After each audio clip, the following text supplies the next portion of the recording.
vou chamar a dona Eva agora, que a dona Eva vai falar um pouquinho sobre os cursos que a gente tinha na casa e que por enquanto não está tendo. Põe o microfone, tá? Vai voltar. Que durante esse mês, comemorando os 80 anos da nossa casa, como praticamente quase todos aqui, eu posso dizer que todos estão acompanhando, está sendo falando sobre as atividades que a casa fez e continua realizando em muitos aspectos.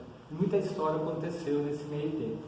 Uma das coisas que sempre foi destaque quando a gente saía daqui em outros locais, foi falar, você era Domingos, naquela casa que tem um curso, tá? Então a casa também foi muito conhecida até pela uso e por outras atividades. Então só para ter é um flash, na verdade, aqui, a gente foi buscar, porque história de curso? Quem fica inventando história de curso? Então lembrando pela própria passagem de João, quando ele fala, e conhecereis a verdade, e a verdade vos libertará.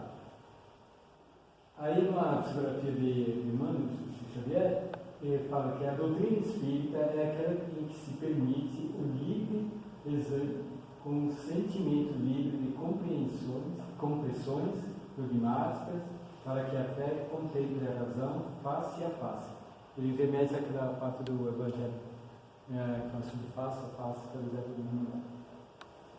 Aqui no livro dos médios encontramos que o Espiritismo é toda a ciência, toda uma filosofia. Quem for seriamente queira conhecer, como primeira condição, dispor-se um estudo sério e persuadir-se de que ele não pode, com nenhuma outra ciência, ser aprendido a brincar. Então, a importância da seriedade na doutrina. E, logicamente, lembrando o livro dos Espíritos como base fundamental.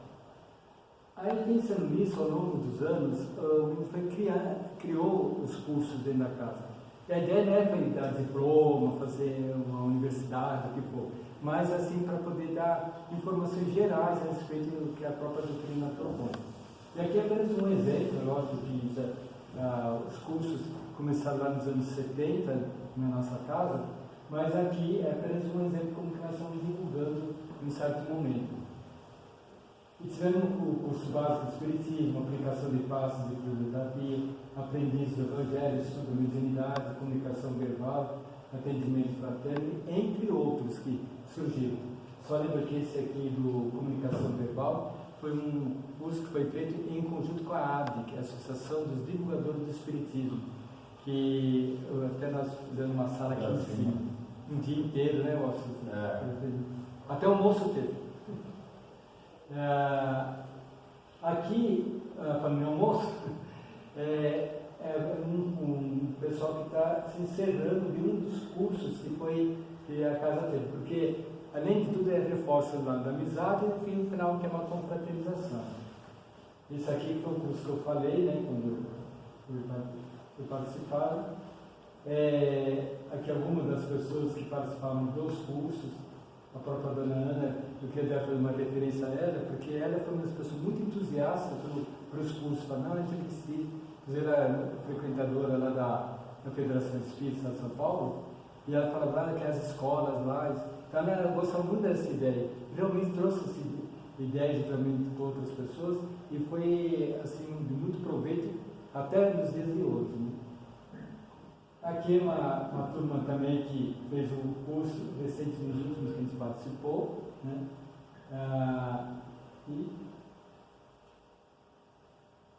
Então, de imagem, então é apenas para dar uma ideia dos cursos que o trabalho é realizado. Porque muitas vezes nós estamos aqui e não dá tempo de a gente discutir um assunto mais profundamente, enfim, né? Então é para isso que os cursos e outras apresentações. Tá? Isso aqui é apenas um flash, uma apresentação da ideia. Tá bom? Obrigado por enquanto. Primeiramente, uma boa noite a todos. Para nós palestrantes, é uma emoção nova.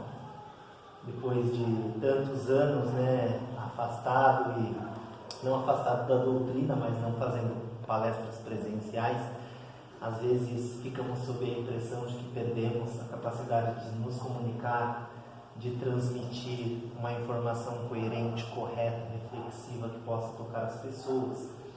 Então, eu agradeço muito o convite, a minha primeira palestra presencial pós-pandemia. Então, umas gerações futuras, a gente vai poder usar, né, essa tempestade como um marco de referência para as lutas, para os dissabores, para tudo aquilo que nós passamos e estamos passando ainda em nossas vidas. Eu coloquei uma de filéia, alguém conhece essa flor? Não, é uma flor japonesa que quando chove ela perde a coloração das pétalas, mas depois ela recupera. Então, toda essa simbologia que a gente vai tratar na noite de hoje, que a gente vai conversar, na verdade, diz respeito exatamente a esse ciclo, né? As passagens das tempestades, né? Toda essa lavagem que a tempestade promove, como nós nos portamos diante dela e qual que é o resultante de tudo isso. Então eu espero que a gente tenha aí uma noite muito agradável, tem até 11 Não? Tá vendo? Então eu já promovi uma certa tempestade. Porque se imagine aqui nós, né, ouvindo esse diálogo até as 11 da noite. Então imagine, agora eu estou falando sério a questão. Às vezes nós questionamos a nossa postura. Como está a nossa cabeça para estudar? Como que está hoje? Está combalida? Né? Parece que nós estamos num período de guerra e aí a gente se sente cansado, despreparado, desmotivado, aborrecido, irritado, frustrado, ansioso, angustiado. Então, uma série de sensações, de sentimentos, um conjunto acumulado, né, que nós vamos carregando ao longo dos anos, às vezes não nos permite a mudança vibracional, a mudança do pensamento. Então, que a palestra de hoje seja toda reflexiva em torno da nossa postura, em torno dessa capacidade de transformação e ressignificação de tudo aquilo que nós passamos. Então vamos começar, né? Esse é o primeiro de 120 slides. Se não começar, a gente não começa nunca. Há tempestades e tempestades. Então, se a gente só observar a parte magética do slide, nós vamos considerar, aí eu peguei apenas alguns exemplos, existem mais tipos de tempestades do que nós estamos retratando aqui. Mas basicamente as tempestades são classificadas de acordo com o tipo, né? Se é uma tempestade de raios, se é uma tempestade de areia, se é uma tempestade no copo d'água. A duração dessa tempestade, quanto tempo dura? A intensidade dessa tempestade. Então, de via geral, as tempestades têm 3 aspectos distintos: força, duração e gênero, tipo, tá certo? Mas, no que concerne a força que origina essa tempestade, nós temos as causas externas ao ser e as causas internas do ser.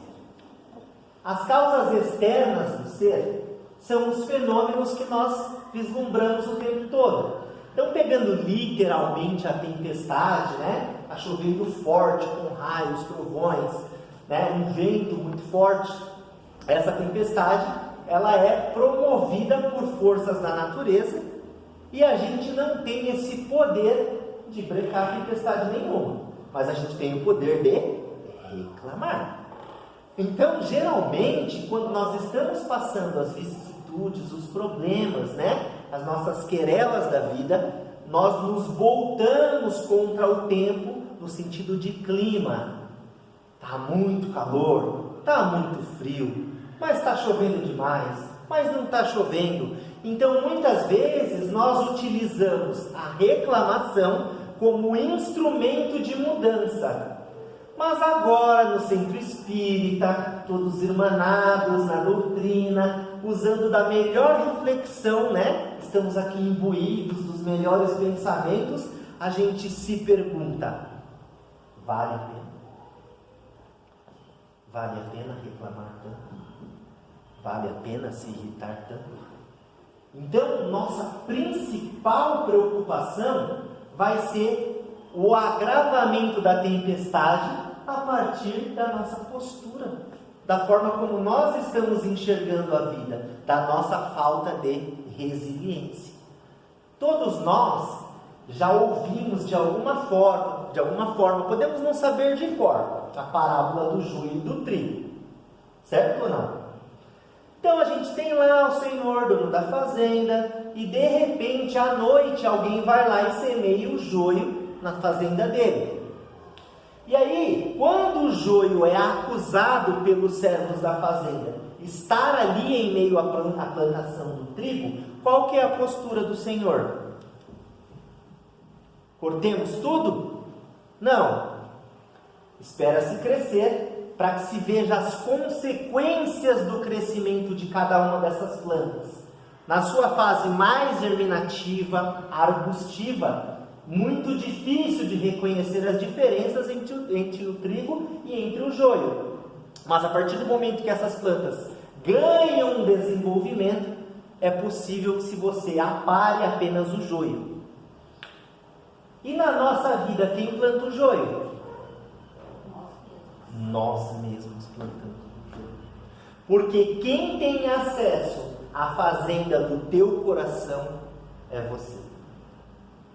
Agora, é possível que você abra as portas do seu coração à informação desavisada, à fofoca descabida, a repassar mensagens no WhatsApp das fake news sem o mínimo de cuidado, cautela, crivo, e permitir ainda mais que os sentimentos que estão ligados às informações que nós veiculamos se fixem em nós.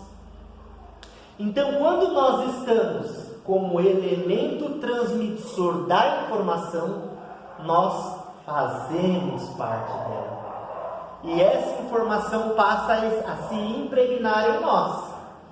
Então, se a gente fica o tempo todo reclamando, o tempo todo xingando, o tempo todo esbravejando contra a vida, nós criamos todo um joio, todo um sistema de irritação. Então tem um rabino, Shlomo Safra, que ele fala que a irritação é uma das piores ervas daninhas para o ser. É uma verdadeira tempestade na nossa cabeça. Por que ela é uma tempestade? Porque ela é uma das piores ervas daninhas? Porque ela deixa a gente permissivo ao ataque, à violência, à indiferença em relação ao próximo.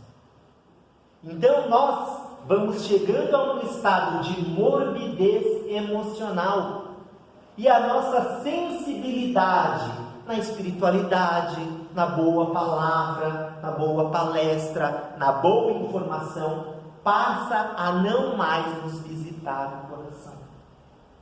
E aí a gente vive aquele verdadeiro inferno, exatamente pela questão da invigilância. O orar e vigiar é permanentemente orar e vigiar. Mas, Fábio, devemos nos ajoelhar o tempo todo, não mais trabalhar, não mais comer? Não, o estado de oração é você recorrer ao pensamento positivo ao máximo na sua vida. Agora pensa só, a gente sempre fala assim no centro, olha, sempre temos que ter o poder da prece, né? Vamos recorrer à prece, o poder da prece é importante e tal e tal.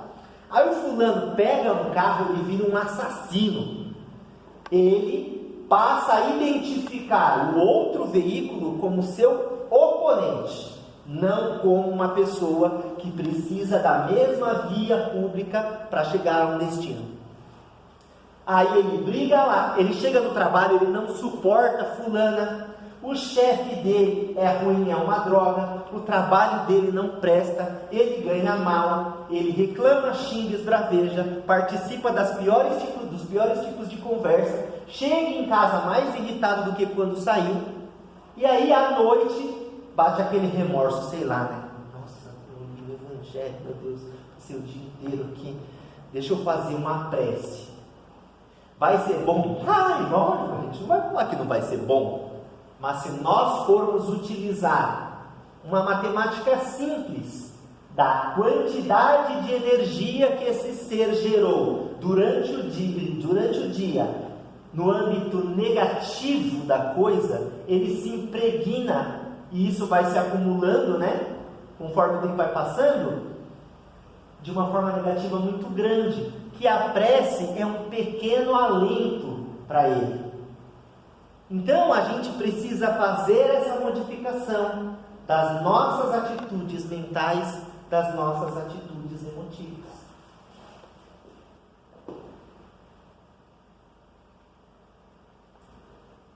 Quando a gente fala em tempestade, nos problemas, nos acontecimentos, aquelas causas externas à ação do ser, a gente pensa que a gente tem um espírito da má sorte, que a gente dá azar, sexta-feira 13 acabou de passar, enfim, nós queremos um culpado, nós queremos apontar o dedo. Então eu culpo o presidente, eu culpo o bairro onde eu moro, eu culpo o meu familiar, mas eu nunca me preocupo em filtrar tudo isso, em tentar viver numa atitude diferente.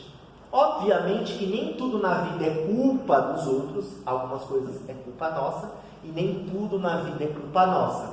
Os extremos, os absolutos, são definitivamente problemas psicológicos. Então nem tudo é culpa do outro, e nem tudo é minha culpa. Certo?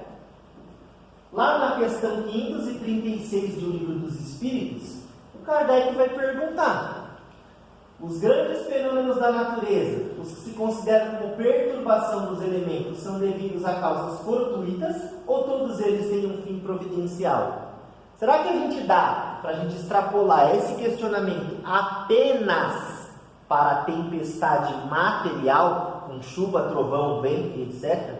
Ou todo o acontecimento da nossa vida está aqui nessa frase? Tudo tem uma razão de ser e nada acontece sem a permissão de Deus. Vocês estão chocados? Não estou levantando partido nenhum, mas o fato do Bolsonaro estar na presidência é permissão de Deus. Do Lula voltar é permissão de Deus. Se ele voltar. Então olha quanta coisa acontece com a permissão de Deus. E novamente nos meus estudos do judaísmo, o mesmo rabino me falou: nós devemos orar pelo nosso presidente, independente de quem ele seja, porque ele foi posto lá com a permissão de Deus. Quando eu ouvi aquilo, eu fiquei chocado, falando: nossa, eu falo isso para todo mundo. E na hora dos nossos sentimentos, quando as nossas frustrações vêm à tona, quando as nossas decepções vêm à tona, nós acabamos aniquilando a outra pessoa. E não só o presidente, às vezes uma pessoa próxima de nós.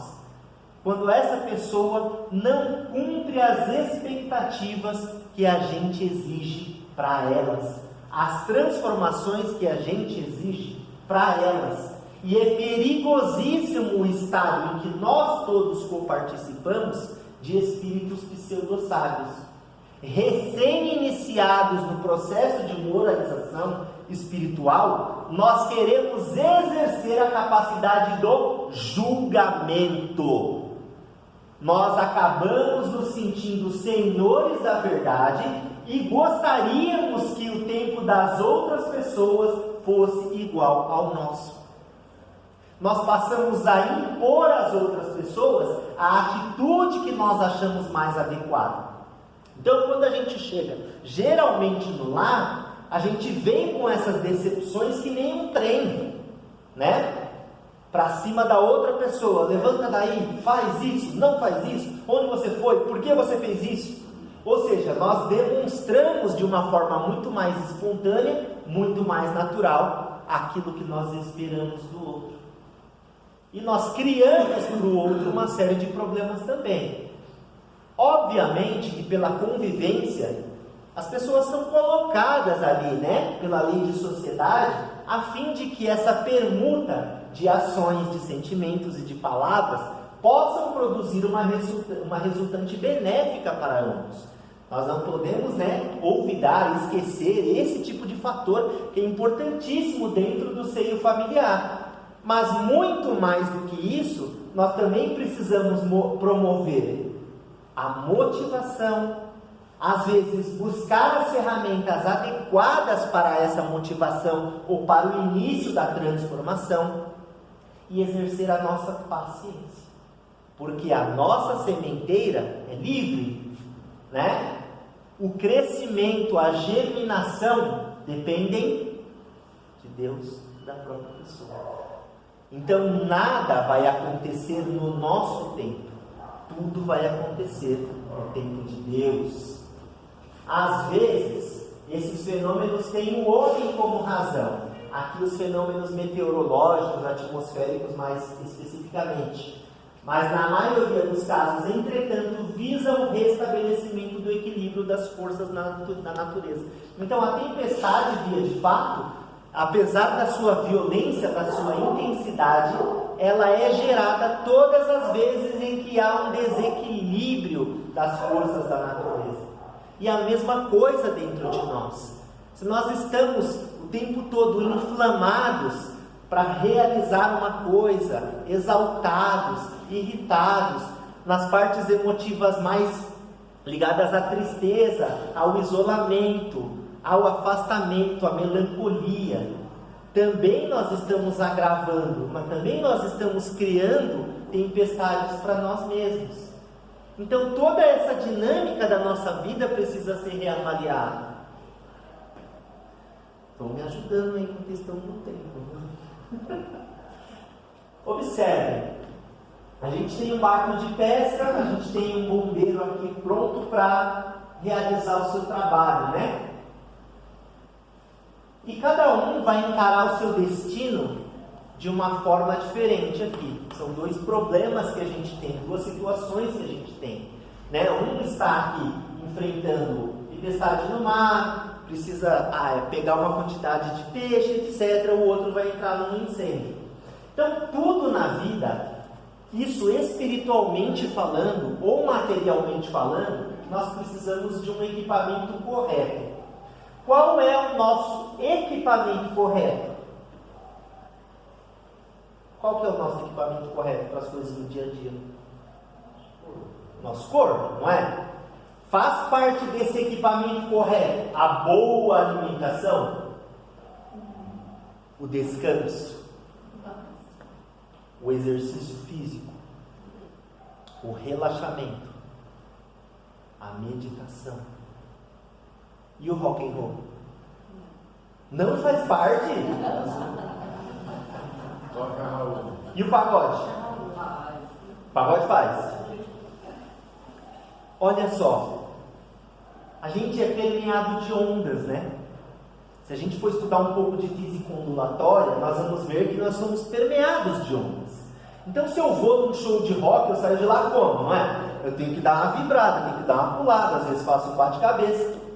E se eu vou num show de música clássica, eu relaxo, às vezes até durmo. Então significa que existe uma diferença na dinâmica das ondas que a gente está ali. Se eu estou entre homens conversando calorosamente dos conflitos futebolísticos, como que é a conversa, É uma tiração de sarro, É um rebaixamento, é uma falta de título, é o gol que tomou, foi a humilhação. Então a gente, em cada situação da vida, a gente apresenta uma certa persona, uma certa reação. Quando se torna um problema? Quando a quantidade de exposição está sendo já mais deletéria do que benéfica, tá? Então, quando a gente pensar nas coisas a que nós nos expomos, eu vou tomar um sol, eu vou tomar um banho de piscina, eu vou comer tal coisa, eu vou beber tal coisa. Esse tempo de exposição em toda a dinâmica física do nosso corpo físico precisa ser considerado, até para fazer fofoca. Então, tempo de exposição, ó, porque você sabe que quanto mais você se entreter nesse tipo de atividade, pior para nós, mais ondas acumuladas no nosso perispírito, né? Depois para limpar já passe. As condições meteorológicas, então falaram, né, que ia fazer bastante frio. Eu estou aqui sem camiseta, o palestrante não sente frio por causa do suor, né, que nós estamos aqui, né, inspirados. Mas as condições meteorológicas, gente, elas têm a ver com a nossa previsibilidade, o que nós estamos enfrentando. Então é muito importante que a gente faça aquela reflexão boa de Santo Agostinho, de tudo que foi feito durante o dia, de tudo que foi falado, para que a gente faça o quê? Corrija as nossas ações. E para que eu preciso corrigir as minhas ações? Porque eu quero um amanhã melhor do que hoje. E quem eu tenho que superar na corrida da vida? Meu vizinho? Meu primo? Não mesmo? Então, que a nossa competitividade seja direcionada ao eu de ontem. Existe um problema sério quando você se olhar no espelho e verificar que pouquíssimas, raras ou praticamente nenhuma mudança foi executada nos últimos anos. Então você passa a sorver aquela sensação de inutilidade, a sensação de vazio. Então a gente precisa o tempo todo se forçar a boa transformação. Obviamente o preparo físico e mental nós estamos abordando aqui, e o preparo emocional, como a nossa fala dentro da esfera emocional aumentou durante os últimos anos. E existe uma série de justificativas, a gente nem está aqui para elencar todas elas, mas a gente se instruiu, falando como humanidade, suficientemente bem, sem na verdade se moralizar suficientemente bem. Então nós promovemos, enquanto humanidade, um afastamento do nosso eu intelectual para o nosso eu moral. Nós sabemos muito mais do que somos. E se nós sabemos muito mais do que somos, é porque ainda não aplicamos o que sabemos. Então esse falso profetismo, essa hipocrisia, essa demagogia, que muitas vezes me faz lembrar do outro, é na verdade direcionada para mim, tá? Porque eu não estou agindo em consonância, em conformidade com os meus aprendizados morais. Conhecimento, a Donai acabou de passar como a gente está fugindo de curso. Quem que conseguiu terminar um livro aí nos últimos tempos? Terminar um livro e começar. Hoje o livro precisa te convencer nas 20 primeiras páginas, senão você não vai adiante nele. E muitas vezes nós nos tornamos tão reflexivos diante da informação que você lê uma página, aí você já pensa em X, Y, Z, daqui a pouco você está aqui divagando, faz 1 hora. Que parágrafo eu estou mesmo? E qual é a importância de tudo isso? Não tem problema a gente devanear sobre aquilo que nós estudamos, mas a gente sempre precisa o quê? Dar uma aplicabilidade àquilo que nós estudamos. Então, quem já fez palestra aqui? Quem que já fez? Quando a gente está numa época muito intensa de palestra, tudo que a gente vê vira motivo de palestra. Você está no ônibus, olha, o fulano falou tal coisa, vou colocar na palestra. Assiste um documentário, vou colocar na palestra. Lê o livro. Então, quando você está respirando essa atmosfera, você está o tempo todo tentando tornar aquilo uma informação útil para alguém. E a gente deve fazer isso conosco, né? Paulo nos disse, olha, ouvide, estude e tal, entre em contato com tudo, porém retende o que há de bom. É esse conselho, né? E obviamente as nossas boas escolhas na historinha do mundo, todo mundo deve conhecer, eu não sei, Mas o discípulo chega para o monge e fala: monge, como que eu adquiro conhecimento? E aí ele falou assim: olha, você precisa fazer más escolhas. Ele falou: mas como assim? Porque você vai fazer boas escolhas, e nas más escolhas você adquire a experiência necessária a não mais repeti-las. Você ganha experiência. Então, de certa forma, somos criados simples e ignorantes, às vezes com alguma propensão ao mal, devido ao nosso instinto de conservação nas fases mais primitivas da nossa existência, mas o nosso gravitar é sempre em direção a Deus. É sempre em direção a Deus. Não adianta correr disso. Então, de uma forma ou outra, a nossa evolução se torna inevitável. Inevitável. Por mais que a gente às vezes tenha receio, tenha dúvida, não sabe se tudo isso é verdade, se não é uma viagem que o Kardec fez, esse negócio do espiritismo. Embora a gente tenha tudo isso às vezes, essas sensações de dúvida que permeiam as verdades da nossa vida, é inevitável.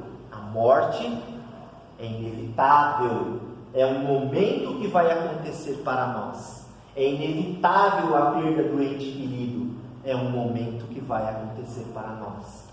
Então, se nós não tirarmos o mínimo de uma filosofia reflexiva para a nossa mudança de comportamento, dessas duas verdades axiomáticas para o espírito, né? A gente está perdendo tempo aqui na Terra.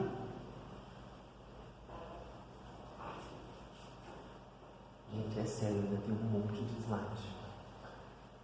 Preparação da jornada. Então aqui eu coloco basicamente o que eu já venho falando durante a nossa palestra. O aumento da minha compreensão é em relação ao outro, principalmente o entendimento que eu vou estender ao outro, na sua capacidade, das limitações que ele tem, ou às vezes compreender que aquele outro é muito melhor que eu, né? Porque a gente costuma só falar nas palestras espíritas: tem que entender o outro, perdoar o outro. Às vezes você não perdoa o outro porque o outro, te põe um chinelo. Você não suporta aquela pessoa ser tão boazinha, tão melhor do que você em tudo que ela faz. Então, essa compreensão volta para nós. A inveja, os ciúmes, o rancor daquilo que o outro tem de bem sucedido. Precisamos revisar a nossa compreensão, a resignação na aceitação dos fatores da vida. Só que a resignação, tal qual nos mostra o Evangelho segundo o Espiritismo, é a resignação dinâmica, né? Eu estou com um baita dor aqui no quadril, eu sento nessa cadeira aqui e eu sinto essa dor no quadril, qual que é a minha obrigação? Trocar de cadeira, ou tentar melhorar o conforto, ou ir ao ortopedista verificar por que eu estou sentindo essa dor. Então essa resignação é fazendo tudo ao meu alcance para a modificação do elemento que me promove a dor. Ainda persiste a dor? Se sim, aceitação. Se eu posso minimamente aliviar esses sintomas durante a vida, devo buscar todo e qualquer elemento que possa promover esse alívio, esse refrigério. Resignação dinâmica. A paciência é porque às vezes essas transformações não ocorrem no nosso tempo. A mudança de hábito que falamos agora há pouco, né? O centro aqui da minha listinha. Não adianta nada exigir a transformação do mundo sem a minha transformação pessoal. Não adianta querer que as coisas da minha vida mudem. Parece clichê de treinamento de coaching, né? Não adianta querer que as coisas da vida mudem se a gente permanece igual, apesar do que diz o nosso budismo, né? Sobre a lei da impermanência. Certamente nada permanece estanque. Certamente ocorrem transformações gradativas, pequenininhas, em todos os setores do universo. Mas muitas vezes a minha expectativa, aquilo que está dentro da minha cabeça, quer acelerar essa transformação baseado no porque sim, porque eu quero. E não necessariamente na mudança de hábito e de comportamento. Esta palavra já esteve em algum dos slides? Novamente eu volto com o conhecimento. Porque o estudo, ele blinda você. O estudo permite uma antecipação da sua reflexão diante dos seus problemas, dos problemas do outro. E quando você passa por essas situações, a situação do conflito, a tempestade de dias de fato, você está preparado para aquela situação. Vai doer, vai, você vai sofrer, vai, mas você já sabe e se sente apto a reagir de uma forma mais positiva diante do problema.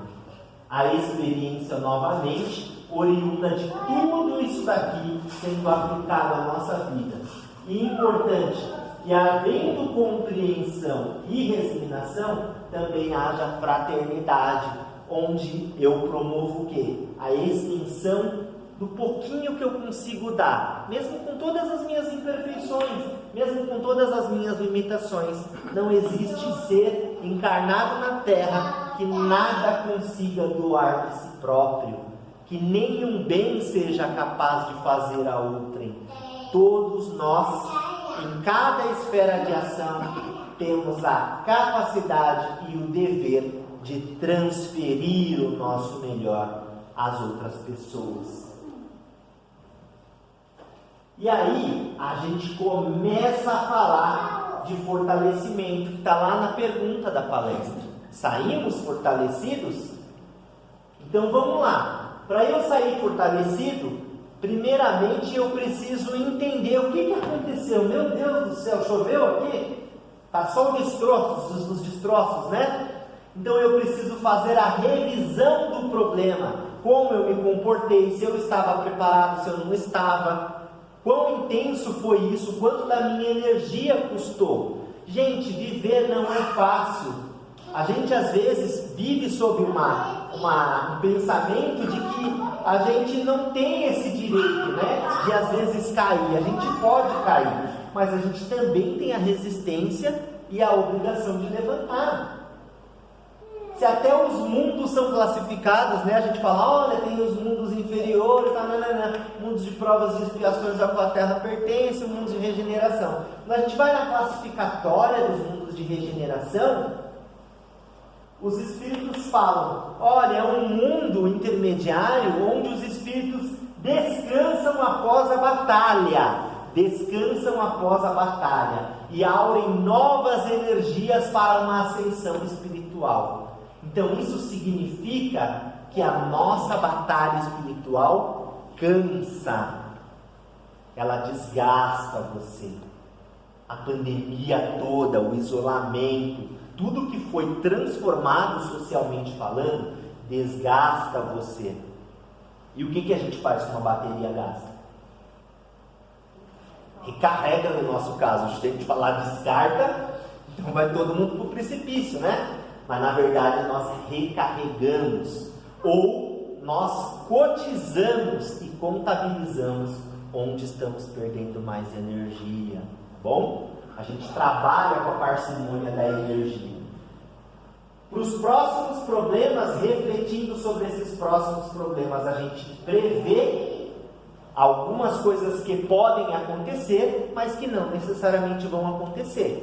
Se eu fico sempre utilizando a questão da previsibilidade na tentativa de dominar as questões subjetivas da minha vida, eu posso cair no excesso da previsibilidade, chamada ansiedade. Uma tentativa brutal de exercer o controle dos acontecimentos no meu entorno. Então, até a linha da previsibilidade, eu não posso querer dominar tudo e todos sobre o que vai acontecer. Não há como nós termos esse controle. Novamente, o estudo, sempre fortalecendo aquilo que se sabe, o aprendizado é eterno, né? Até o Chico falava, né? Falava assim, olha, esse negócio aí de que médium não precisa, não, o Emmanuel todos os dias me põe a estudar. Todos os dias. Fala assim, nossa, um dos maiores médiuns que já apareceram na Terra, todos os dias se põe a estudar. E às vezes a gente tem pessoas que falam, já frequentei 10 anos de doutrina, sou PhD em Espiritismo, né? Adaptação, entendendo que nem todas as condições vão ser aquelas que nós gostaríamos, tá? Uma certa adaptabilidade e, obviamente, a disciplina, mais uma história do Chico, para que a gente se mantenha firme no propósito do bem. Uma pequena homenagem ao Mínimos, falando do carvalho, né? Palavra que vem do céltico, car significa perene, né? Ou belo, uma coisa que dura, e o valos, que significa forte. Que a gente use esse jubileu do carvalho exatamente para esse fortalecimento, para que a gente permaneça, né? Pelo maior tempo possível, equilibrados aí, sempre tentando auxiliar o próximo. E olha só, a dendrocronologia, que é a ciência de estudo dos anéis de crescimento das plantas, vão nos indicar a idade de uma árvore, a idade do carvalho, tá? Mas mais importante que isso, é que o carvalho, que hoje o Mínimos está passando, tem várias informações para nós. O primeiro ano de crescimento, 1942, o que aconteceu nesse anel aqui, que deu uma expansão no tecido, na madeira tão grande, comparado aos anos anteriores? Olha, houve uma época chuvosa, então a planta também enfrentou uma tempestade, só que por causa dela ela adorou, que ela pôde crescer mais, né? Muita água, fartura de água.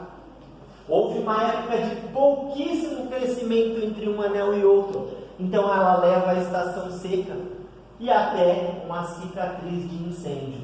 Então, às vezes, admiramos a árvore frondosa, mas ela leva dentro de si as marcas de toda essa existência. E assim somos nós. Às vezes estamos aqui com essa aparência, mas certamente somos a construção de um contínuo espiritual que vem aí sucessivamente durante várias encarnações, trazendo as nossas próprias marcas da vida. Registros das intempéries nos anéis de crescimento, e nós registramos aqui dentro. E tudo isso forma a minha memória para a construção de uma vida melhor. A partir da minha memória espiritual, eu sou capaz de promover ações para o futuro, de pensar nos erros do passado, sempre tentando ser uma pessoa melhor no presente. Saímos fortalecidos? Primeiro ponto importante: passou o problema, passou a tempestade. Aqui eu tenho tempo, por exemplo. Aproveitamento é idiosincrático, ou seja, o aproveitamento do problema, tentando ressaltar o seu aspecto positivo, depende de cada um. Às vezes eu vou passar por um problema, você vai passar pelo mesmo problema. Para você foi ótimo, você se corrigiu, aprendeu, entendeu. Para mim me arrebentou, eu realmente fiquei arrasado com aquela situação. Então, é inerente a cada um de nós esse aproveitamento. Alguns dos problemas vão promover um isolamento natural e outros um isolamento compulsório. E a gente tem que tomar muito cuidado com isso. Esse isolamento natural, muitas vezes, nós precisamos de um momento para nós. Nós precisamos de um momento para pensar na vida, para pensar no outro e naquilo que nós fazemos. Mas ele não deve ser indefinido, assim como também o isolamento compulsório. Então é importante que mesmo nas técnicas de higiene que a gente pôde ver, por exemplo, durante a pandemia, que a gente pudesse ver alguém, ter contato com alguém. Para muitas pessoas isso foi extremamente importante. Eu perdi a minha mãe por depressão durante a pandemia. Por depressão, não por Covid, por depressão. Por ela não poder ver os filhos, os netos, as pessoas que ela amava.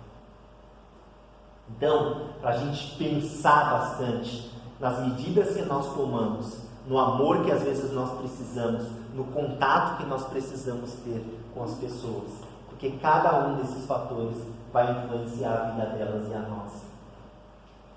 Ser solidário e compartilhar a dor também. Não é à toa que a terapia hoje está em voga. Comunique a sua dor, passe ela para fora, externalize a sua dor, fale das suas dificuldades, fale dos seus problemas, porque se faltar humildade no nosso coração para colocar para fora aquilo que nós realmente somos, então nós estamos realmente fadados ao infortúnio e ao desespero. Se ainda a gente vive socialmente tentando passar a imagem da perfeição, um grande engodo nos espera. E a gente só tem sofrimento pela frente. Então divida os seus problemas. Ressignificação dos eventos.